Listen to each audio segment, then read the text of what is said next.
Morning all of you. आज सभी का बीएससी फर्स्ट ईयर की केमिस्ट्री क्लास में स्वागत है। पिछले लेक्चर्स में अपन ने स्वार्म थ्योरी था जून सिद्धांत के बारे में पढ़ा था, जिसमें बोस नामक वैज्ञानिक ने अपने जून सिद्धांत में ये बताया था कि जो द्रव्य के अंदर जो झुंड होते हैं वो एक दूसरे के समांतर होते हैं। ठीक है, अर्थात एक झुंड के अंदर जो मौजूद अणु है वो एक दूसरे के समांतर हो सकते हैं, लेकिन एक झुंड के अणु दूसरे झुंड के अणुओं के समांतर नहीं हो सकते। उसके पश्चात लेमान ने स्टडी करके ये बताया था कि माइक्रोस्कोपिक स्टडी करके देखा था कि जो द्रव होते हैं वास्तव में क्या होते हैं, प्योर लिक्विड्स होते हैं। लेकिन एक झुंड अर्थात एक क्रिस्टल और दूसरे क्रिस्टल के बीच में जो बाउंड्रीज होती हैं, उन बाउंड्रीज की वजह से वो क्या होते हैं, ट्रेबिट दिखाई देता है, अर्थात उनकी वजह से उसका क्या होता है, प्रकाश का प्रकीर्णन होता है। ठीक है, यह प्रभाव उसी प्रकार का है जब एक एक कांच जैसे महीन पदार्थों को पीस दिया जाता है। ठीक है, जिसका प्रत्येक टुकड़ा पारदर्शी होता है, परंतु जब कई टुकड़े एक साथ भीड़ में होते हैं तो वो थोड़ी अपारदर्शिता दिखाई देते हैं। अब उन्होंने एक और कंसेप्ट ये बताया था कि इसके ऊपर जिस प्रकार अपन एक कांच के छोटे छोटे टुकड़ों को पीस देते हैं, ठीक है, और उसको बाद में देखते हैं तो क्या थोड़े मटमैले या फिर अपारदर्शी दिखाई देते हैं। ठीक है, उसी प्रकार जो लिक्विड होता है वो कई झुंडों के अंदर विभक्त होता है और कई झुंडों से मिलकर बना होता है, अर्थात कई क्रिस्टल उसके अंदर मौजूद होते हैं। उन क्रिस्टलों के कारण, ठीक है, अलग अलग क्रिस्टलों के कारण उनके बीच में बाउंड्रीज होने की वजह से वो क्या दिखाई देते हैं, थोड़े अपारदर्शी या ट्रिबिट दिखाई देते हैं। ठीक है, ताप बढ़ाने पर द्रव क्रिस्टलों की जो आणविक गतियां हैं वो बढ़ जाती हैं तथा झुंड के मध्य विनिमय होता है। ठीक है, टेम्परेचर अगर इंक्रीज करेंगे तो मॉलिक्यूल्स के बीच में क्या मॉलिक्यूलर जो मोबिलिटी होती है वो इंक्रीज हो जाएंगी और तापमान के बढ़ने के साथ साथ झुंड छोटे छोटे होने लगते हैं। ठीक है, अतः किसी विशेष ताप पर झुंड प्रकाश के तरंग दैर्ध्य के आधे से भी छोटे हो जाते हैं। इस अवस्था में ये प्रकाश का प्रकीर्णन नहीं कर पाते और आविलता है वो जो लुप्त हो जाती है। ठीक है, अब जैसे कोई अगर टर्बिड लिक्विड है, ठीक है, अगर आप उसको टेम्परेचर प्रोवाइड करवाएंगे तो क्या बाद में प्योर लिक्विड के अंदर कन्वर्ट होता है। तो प्योर लिक्विड के अंदर कन्वर्ट होने का जो मेन रीज़न ये है कि जैसे जैसे अपन किसी भी द लिक्विड क्रिस्टल्स को अगर अपन टेम्परेचर प्रोवाइड करवाएं तो उनके अंदर जो मॉलिक्यूल्स प्रेजेंट है उनके अंदर क्या मोबिलिटी इंक्रीज होगी। मोबिलिटी इंक्रीज होने की वजह से क्या होगा, जो स्वार्म बने हुए हैं, जो झुंड बने हुए हैं वो धीरे धीरे क्या डिस्ट्रॉय होने लगेंगे। ठीक है, और एक विशेष टेम्परेचर पर एक फिक्स लेमडा पर जो स्वार्म है वो आधे से भी छोटे हो जाते हैं, जिसकी वजह से वो क्या प्योर दिखाई देने लगते हैं और जो ट्रेबिडिटी है वो डिस्ट्रॉय हो जाती है। ठीक है, तो फलस्वरूप जो आविल द्रव्य है स्वच्छ द्रव्य में बदल जाएगा। झुंड के अंदर अणुओं के अभिविन्यास के कारण क्या होता है, द्विव अपवर्तन होता है, डबल रिफ्रैक्शन होता है तथा अन्य विषमदेशी गुण क्या हो जाते हैं, लुप्त हो जाते हैं और समदेशिकता में परिवर्तित हो जाते हैं। ठीक है, तो टेम्परेचर बढ़ाएंगे तो क्या होगा, धीरे धीरे झुंड समाप्त होना शुरू हो जाएंगे, जिसकी वजह से क्या होगा, अणुओं का जो अरेंजमेंट है वो चेंज होगा। अणुओं के अरेंजमेंट चेंज होने से क्या होता है, प्रकाश का द्विअपवर्तन होता है और जो विषमदेशी गुण है टर्बिड लिक्विड के वो किसमें, समदेशी गुणों के अंदर परिवर्तित होने लगते हैं। यह ताप पदार्थ का गलनांक होता है। ठीक है, अर्थात अगर अपन टर्बिड लिक्विड को प्योर लिक्विड में चेंज करें तो गलनांक बिंदु पर ही क्या वो समदेशिकता गुण को प्रदर्शित करते हैं, अर्थात प्योर लिक्विड की तरह व्यवहार करेंगे। इस प्रकार विषमदेशिक से समदेशिक हुए द्रव में अणुओं की जो व्यवस्था है वो अपन डायग्राम में देख सकते हैं। ठीक है, पहले ये विषमदेशिक थे, डायग्राम में देखिए, जिसके अंदर वो एक झुंड दूसरे झुंड के समांतर नहीं था, अर्थात एक झुंड के अणु एक दूसरे के समांतर थे। जब इसको अपन टेम्परेचर प्रोवाइड करवाते हैं तो ये झुंड है वो क्या हो जाते हैं, डिस्ट्रॉय हो जाते हैं। जब झुंड डिस्ट्रॉय होंगे अर्थात एक झुंड और दूसरे झुंड के बीच की जो बाउंड्री है वो जब नष्ट हो जाती है तो ये झुंड के अणु आपस में क्या हो जाते हैं, मिक्स हो जाते हैं और हर दिशा के अंदर समानता का गुण को प्रदर्शित करता है, अर्थात विषमदेशिकता से ये क्या हो जाते हैं, समदेशिकता के गुण प्रदर्शित करने लगते हैं। जब वो समदेशिक द्रव्यों में कन्वर्ट हो जाएंगे तो उनकी संरचना कुछ इस तरीके से दिखाई देने लगती है। अब है कि जून सिद्धांत के दोष या लिमिटेशंस ऑफ स्वार्म थ्योरी। ठीक है, कि जून सिद्धांत को अंतिम रूप से स्वीकृति नहीं मिली क्योंकि अभी भी बहुत से ऐसे तथ्य है जिसकी व्याख्या नहीं कर पाया। कौन से तथ्य थे, देखते हैं कि पहला है कि जून सिद्धांत के अनुसार अविलता से स्वच्छता धीरे धीरे क्या, धीरे धीरे होनी चाहिए। ठीक है, अविलता से मतलब टर्बिडिटी से जो प्योरिटी है वो धीरे धीरे होनी चाहिए, क्योंकि अणुओं के झुंड तापमान बढ़ाने पर छोटे छोटे हो जाते हैं, परंतु प्रायोगिक परीक्षणों के अनुसार द्रव क्रिस्टलों की जो टर्बिडिटी है एक विशेष ताप पर यकायक समाप्त हो जाती है, ये द्रव स्वच्छ हो जाता है। ठीक है, तो जून सिद्धांत के अनुसार तो जो क्या थी कि जो टर्बिडिटी है वो गलनांक बिंदु पर क्या प्योरिटी में चेंज हो जाएगी, अर्थात जो अविलता है वो स्वच्छता के अंदर चेंज हो जाती है, कब, जब उसका गलनांक बिंदु आता है। ठीक है, लेकिन अगर अपन प्रैक्टिकली देखें तो धीरे धीरे टेम्परेचर प्रोवाइड करवाएंगे तो क्या होगा, जून की जो समाप्ति है वो धीरे धीरे होगी, अर्थात जो अविलता है वो स्वच्छता के अंदर धीरे धीरे रूप से परिवर्तित होती हैं जब टेम्परेचर अपन इंक्रीज करते हैं तो।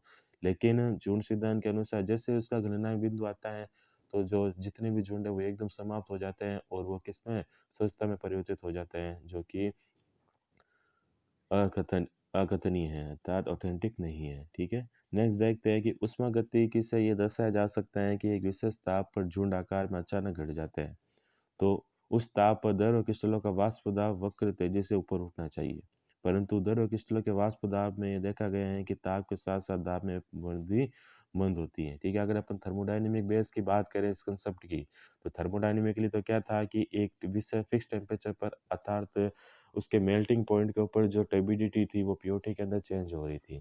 तो अगर इस टेम्परेचर पर अगर अपन लिक्विड क्रिस्टल्स के वेप वाष्प दाब में देखें, वाष्प दाब वक्र देखें तो क्या होता है, वाष्प दाब टेम्परेचर बढ़ने के साथ साथ भी बढ़ना चाहिए, लेकिन एक्चुअल के अंदर लिक्विड क्रिस्टल में वाष्प दाब में अपन देखते हैं कि वाष्प दाब में जो वृद्धि होती है वो टेम्परेचर के अनुसार नहीं होती। यह स्पष्ट नहीं है कि कुछ लंबी श्रृंखला युक्त यौगिक की द्रव्य क्रिस्टल क्यों बनाते हैं, ठीक है, जिन पर स्वाम सिद्धांत आधारित है, जबकि ऐसे अनेक यौगिक द्रव्य क्रिस्टल नहीं बनाते। उन्होंने बताया था कि लंबी श्रृंखला वाले जो यौगिक हैं वो स्वाम सिद्धांत को दर्शाते हैं, अर्थात स्वाम सिद्धांत को प्रदर्शित करते हैं, लेकिन जो अगर अपन अदर जो बहुत से लंबी श्रृंखला वाले जो यौगिक हैं, लॉन्ग चेन वाले जो कंपाउंड्स हैं, अगर उनकी बात करें तो वो स्वाम सिद्धांत के अनुसार नहीं प्रदर्शित होते। ठीक है, तो स्वाम सिद्धांत के अनुसार विभिन्न अवस्थाओं में आणविक अभिविन्यासों के आधार पर साबुनी तथा सूत्री द्रव क्रिस्टलों में अणुओं की व्यवस्था में दर्शाया गया है, जिसके अनुसार साबुनी द्रव क्रिस्टलों में अणुओं की व्यवस्था क्या होती है, परतनुमा शैली में होती है। ठीक है, और अणुओं की ये परतें एक दूसरे के समान दूरी पर व्यवस्थित रहती है, परंतु प्रत्येक परत में विद्यमान अणुओं के बीच की दूरी समान नहीं होती। अतः सूत्रीय या निमेटिक द्रव क्रिस्टलों में यदि अणुओं की व्यवस्था समांतर शैली की ही रहती है परंतु परतें नहीं होती और अणु की व्यवस्था अनियमित रहती है। ठीक है, अतः साबुनी व सूत्रीय निमेटिक और सिमेटिक द्रव क्रिस्टल विषमदर्शक होते हैं, जबकि साधारण द्रव में अणु मुक्त अवस्था में पूर्ण अव्यवस्थित ढंग से सभी दिशाओं में गति करते हैं। अब उन्होंने न्यूमेटिक, सिमेटिक और जो नॉर्मल लिक्विड्स है उसकी बात की थी।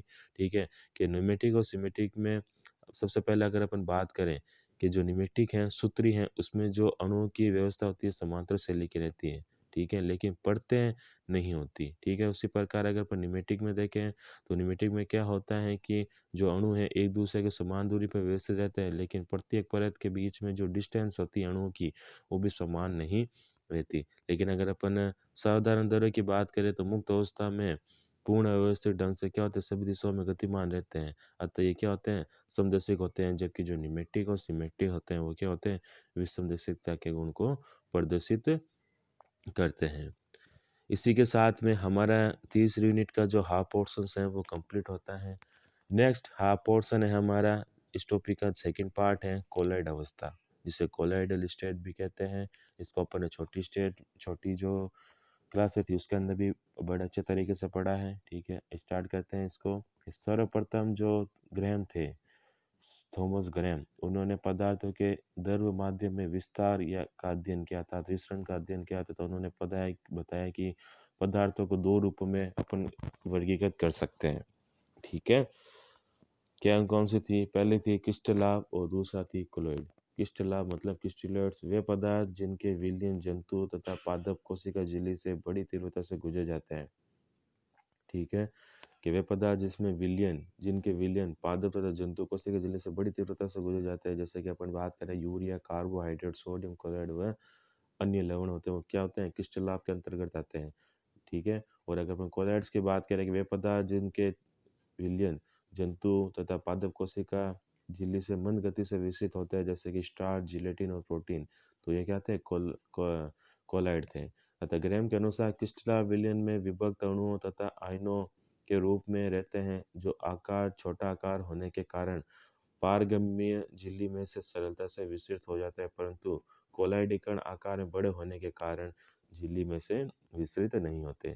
ठीक है, तो ग्रैहम ने जंतु झिल्ली कोशिका झिल्ली से अणुओं के गमन के आधार पर दो कंसेप्ट को बताया। पहला था क्रिस्टल और दूसरा था कोलाइड। ठीक है, उसने ये बताया था कि जंतु और पादप झिल्ली में से जो कण आसानी से गुजर जाते हैं अर्थात तीव्र गति से गुजर जाते हैं, जैसे कि यूरिया, कार्बोहाइड्रेट और सोडियम क्लोराइड। ठीक है, उसने उसको क्या नाम दिया था? क्रिस्टल या क्रिस्टलोइड्स नाम दिया था। और दूसरे जो अगर पार्टिकल्स की बात करें, जैसे कोलॉइड्स थे, जो कि जंतु झिल्ली या पादप झिल्ली से आसानी से विस्तृत नहीं हो सकते थे, जैसे कि स्टार्च और जिलेटिन और प्रोटीन, उन्होंने उसको क्या नाम दिया था? कोलाइड नाम दिया था।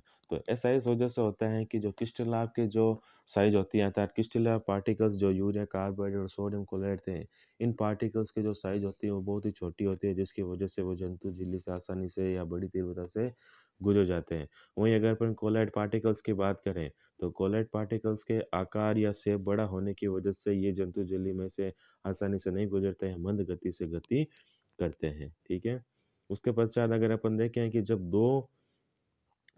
जब कोई पदार्थ किसी माध्यम में बहुत छोटे-छोटे कणों अर्थात 10⁻⁻ सेंटीमीटर से 10⁴ सेंटीमीटर आकार में परिक्षिप्त होता है, ठीक है? तो वह उसकी कोलाइडी अवस्था कहलाती है, ठीक है? कि जब कोई पदार्थ है किसी भी माध्यम की बात करें, अर्थात उसकी साइज़ कितनी होनी चाहिए? 10⁻⁷ से 10⁻⁴ तक में रहता है, तो उसकी क्या कहलाती है? कोलाइडी अवस्था कहलाती है। और कोलाइड एक क्या है?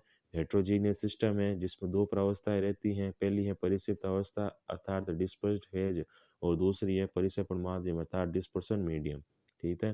तो कोलाइड कौन-सा सिस्टम है? हेटेरोजीनियस सिस्टम है और कोलाइड है वो 2 भागों में विभाजित होता है, 2 प्रावस्थाओं के अंदर बँटा होता है। पहला है डिस्पर्स फेज और दूसरा है डिस्पर्सन मीडियम। ठीक है?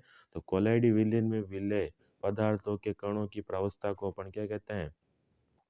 कोलाइडी विलयन में विलय पदार्थों के कणों की प्रावस्था तो कहलाती है परिक्षिप्त प्रावस्था और विलायक माध्यम को अपन क्या विलायक माध्यम जिसमें कण विस्तृत होते रहते हैं उसे अपन क्या कहते हैं? परिक्षेपण माध्यम। अगर उसको नॉर्मली भाषा में कहें, ठीक है, तो कोलाइडी कणों को तो अपन क्या कह सकते हैं? परिक्षिप्त प्रावस्था और जिसमें कोलाइडी कण करते हैं या फिर घूमते रहते हैं या फिर जिसमें कोलाइडी कण घुले हुए होते हैं, उसको अपन क्या कह सकते हैं? परिक्षेपण माध्यम। ठीक है? अतः कोलाइडी कणों को निम्न प्रकार परिभाषित किया जा सकता है, जैसे कि ऐसे हेटेरोजीनियस सिस्टम जिसमें 10⁻⁷ से 10⁻⁴ सेंटीमीटर आकार के कण परिक्षिप्त अवस्था के रूप में परिक्षेपण माध्यम में विस्तृत रहते हैं, उसको अपन कोलाइडी विलयन कह सकते हैं। ठीक है, कंडीशंस क्या है? ऐसा हेटेरोजीनियस सिस्टम जिसमें कणों का आकार कितना हो? 10⁻⁷ से 10⁻⁴ तक हो और वो परिक्षेपण माध्यम में ईजिली मूवमेंट करते हैं, वो कोलाइडी विलयन के अंतर्गत आते हैं। नेक्स्ट हमारा टॉपिक है क्लासिफिकेशन ऑफ कोलाइड्स, कोलाइडों का वर्गीकरण। इसको हम अपने अगले टॉपिक के अंदर कंटिन्यू करेंगे। Thank you so much.